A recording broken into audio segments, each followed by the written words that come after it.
যে সমস্ত প্রবাসী ভাইয়েরা সৌদি আরবের মরুভূমিতে কাজ করেন তাদেরকে ভাই আমি সেলুট জানাই ভাই, সেলুট। কারণ আমি এখানে প্রায় আধা ঘন্টা যাবত আসছি, আমার যে নাজেহাল অবস্থা হয়েছে ভাই, আমার জন্মের মতো শিক্ষা হয়েছে। আমার পিছন সাইডটা একদম, আমি এখন এমন একটা জায়গাতে আছি যে জায়গাটা দেখেন, আমার পাশে কত কবুতর, শত শত কবুতর। মরুভূমির মাঝে আল্লাহর কত নিয়ামত দেখেন, হাঁসগুলা আছে কি সুস্থ সবল ভাবে আছে হাঁসগুলা, মাশাআল্লাহ মাশাআল্লাহ মাশাআল্লাহ। বিশাল বড় একটা। আসসালামু আলাইকুম গাইস, আমরা এখন আসছি সৌদি আরবের একটি মাজরাতে, এবং মাজরাতে কি কি পাওয়া যায়। আসলে একটা মাজরা বলতে সৌদি আরবের যে খামারগুলো থাকে বা যে বনগুলো থাকে ওটাকে বোঝানো হয়ে থাকে যে মাজরা। তো আমি আপনাদের কাছে দেখাবো সৌদি আরবের মাজরাতে কি কি থাকে এবং কি কি পাওয়া যায়। তো চলুন দেখা যাক।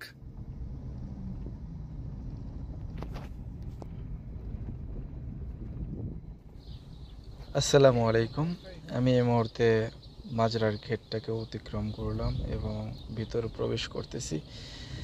আমার গাড়িটা এখন একটা পাহাড়ের ঢালু নামবে এবং নামতে নামতে নিচে নেমে আসলাম। আপনারা দেখতে পাচ্ছেন যে একটি স্টোর রুম সামনে, এখানে কিছু গাড়ি রাখা আছে যে গাড়িগুলো মাজরাতে ব্যবহার করা হয়, এবং বাম পাশে একটি ফুয়েলের ট্যাঙ্কার রাখা ছিল, এবং সামনে একটি কবুতরের খামার দেখা যাচ্ছে। আমি এই মুহূর্তে আছি সৌদি আরবের একটি মাজরাতে, সেটি হচ্ছে এখানকার লোকদের দেখানোর চেষ্টা করছি। এই যে আমার পিছনে যে ক্ষেতটা দেখা যাচ্ছে, এটা হচ্ছে আপনার কুমড়া গাছ, লাউ গাছ, এবং ওই পাশে সারি সারি কিছু খেজুর গাছ দেখা যাচ্ছে। পিছন সাইডে বিশাল বড় একটা খেজুর বাগান, এবং এখানে এই যে দেখুন মিষ্টি কুমড়া দেখা যাচ্ছে। আমি ক্যামেরাটাকে ব্যাক করছি, এটি হচ্ছে একটি কুমড়া ক্ষেত। দেখেন, এই দেখেন এখানে কুমড়া দেখা যাচ্ছে, কুমড়ার ফুল দেখা যাচ্ছে। এটি বিশাল বড় একটা ক্ষেত বলা চলে, সৌদি আরবের কুমড়ার ক্ষেত। দেখেন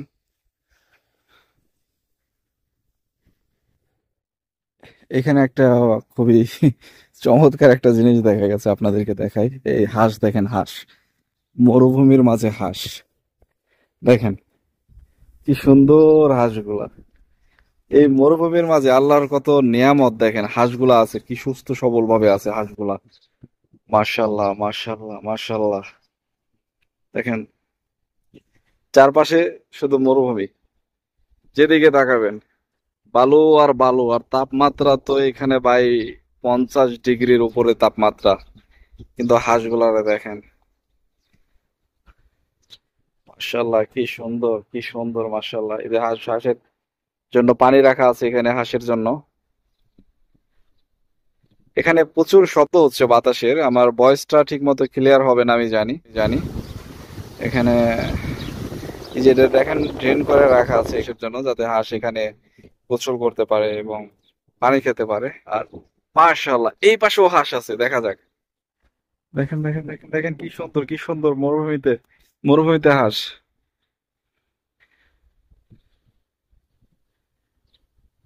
আল্লাহ তাআলার কি অপূর্ব সৃষ্টি, দেখেন মরুভূমির মাঝে হাঁসগুলো বেঁচে আছে। আমি এখন এমন একটা জায়গাতে আছি যে জায়গাটা দেখেন, আমার পাশে কত কবুতর, শত শত কবুতর। পুরো একটা ঘর তৈরি করা হয়েছে কবুতরের জন্য। এই ঘরের মধ্যে দেখেন কত কবুতর, সবগুলো এক রঙের কবুতর, সাদা কবুতর সবগুলো। কি সুন্দর দেখা যাচ্ছে, একটা বার চিন্তা করে দেখুন, এই মরুভূমির মাঝে, এই উত্তপ্ত গরম বালুর মাঝে, দেখেন এখানে উত্তপ্ত মরুভূমি, এটা একটা, এখানে 50 ডিগ্রি সেলসিয়াস রয়েছে এই মুহূর্তে আমি যেখানে দাঁড়িয়ে আছি বাইরে। এবং এই পাশটাতে দেখেন কত কবুতর, মার্শাল্লাহ। আমি একটু ভালো করে দেখাচ্ছি আপনাদেরকে, দেখেন দেখেন মরুভূমির মাঝে কবুতর, ওয়াও মাশাল্লাহ মাশাল্লাহ।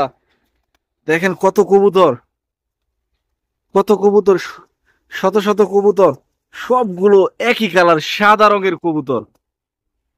দেখেন দেখেন দেখেন মাশাল্লাহ। এই পাশটাতে রয়েছে সারি সারি খেজুর গাছ, এবং এখানে যে খেজুর গাছগুলো ছিল এগুলো ওঠানো হয়েছে। আমি এখানকার স্থানীয় লোকদের সাথে কথা বলে জানতে পারলাম, এখানে যারা কাজ করে তারা আমাকে জানালেন যে এখানে অনেক খেজুর গাছ ছিল, সেগুলোকে উঠিয়ে ফেলা হয়েছে এবং নতুন করে এখানে ছোট ছোট গাছ লাগানো হবে, চারা গাছ লাগানো হবে। আর এই পাশটা দেখুন, মাথার উপরে 2টা খেজুর গাছ আছে, বিশাল 2টা খেজুর গাছ।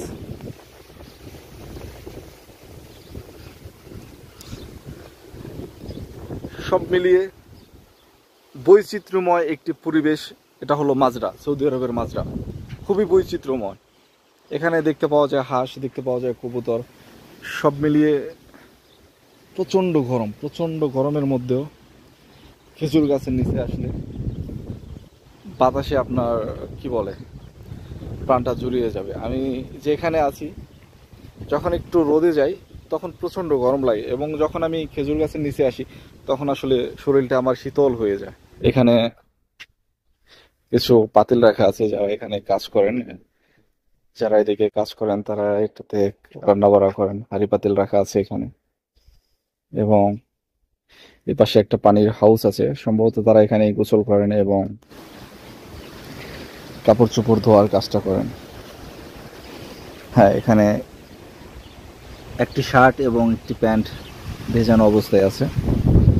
আর মাঝরাতে যারা কাজ করেন তারা এখানেই গোসল করেন এবং এখানকার পানি তারা ব্যবহার করেন।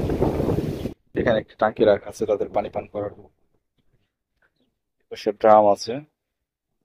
আর এই পাশে আছে একটা কি বলে, এটা মোটর, পানি তোলার কাজে ব্যবহার করা হয়। বিশাল বড় একটা মোটর, ডায়নামো না কি বলা হয় আমি এটাকে জানি না। এই পাশে আছে একটা ট্যাঙ্কার, যেটাতে পেট্রোল রাখার কাজ করা হয়। এটাতে একসাথে 22,000 লিটার পেট্রোল ধরে। এটার ধারণ ক্ষমতা 22,000 লিটার পেট্রোল। এটা তারা আমাকে জানালো যে একবার যখন তারা এটা ফুল করে তাদেরকে 1 বছর আর পেট্রোল নিতে হয় না, 1 বছর চলে যায়। তাদেরকে পানি দেওয়ার কাজে ব্যবহার করা হয় এই পেট্রোলটাকে।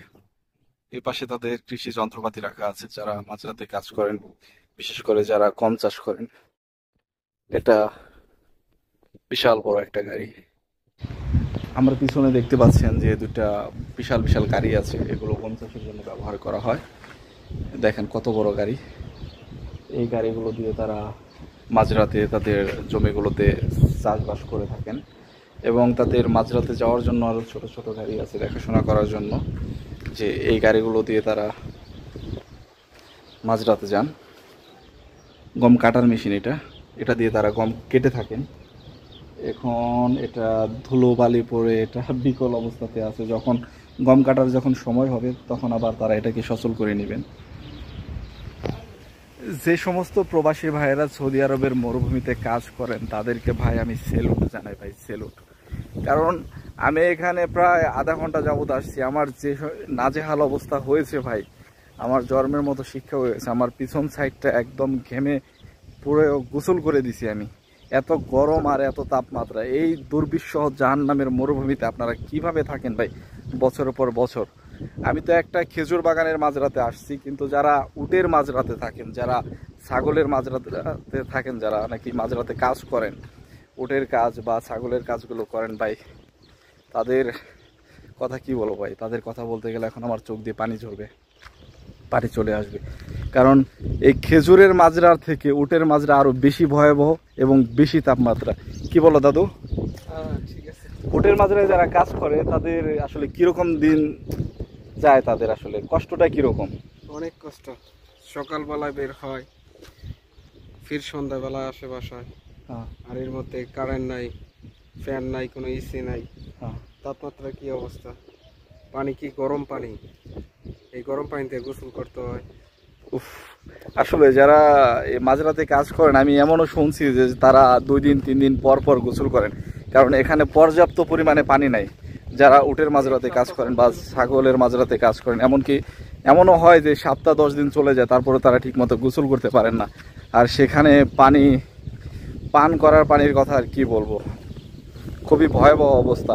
যারা বাংলাদেশ থেকে আসবেন মাজরার ভিসা নিয়ে, তারা দয়া করে জেনে বুঝে শুনে তারপরে আসবেন, যে এতটা কষ্ট আপনারা করতে পারবেন কিনা। এখানে খাওয়ার ঠিকমতো বিশুদ্ধ পানি পাওয়া যায় না। আপনার ঘুমানোর মতো জায়গাতে, যেখানে সারাদিন অক্লান্ত গাধার মতো পরিশ্রম করবেন এবং রাতে যে একটু শান্তি মতো ঘুমাবেন, সেই ঘুমটুকু দিতে পারবেন না। কারণ এখানে কোনো ফ্যান নাই, এখানে কোনো কারেন্ট নাই, এখানে কোনো এসি নাই। একটাবার চিন্তা করে বুঝে শুনে যে এগুলো ছাড়া যদি আপনারা আসতে পারেন এমন, এবং কিছু কিছু মাজরা আছে যেখানে মোবাইলের নেটওয়ার্ক পর্যন্ত নাই। সো আপনারা চিন্তা করবেন, তার পরবর্তীতে আসবেন। আর আমার দাদু এখন এই যে মাজরা থেকে বেগুন নিয়ে আসছে, দেখেন কত বড় বড় বেগুন, এগুলো নিয়ে আসলাম। এখানে কোনো ভেজাল নাই, সার বিষ নাই, খুবই ইনটেক বেগুন। প্রিয় দর্শক, গরমের জন্য আজকের মতো ভিডিওটি এ পর্যন্তই। ভালো থাকবেন, দেখা হচ্ছে পরের কোনো ভিডিওতে। খুদা হাফেজ।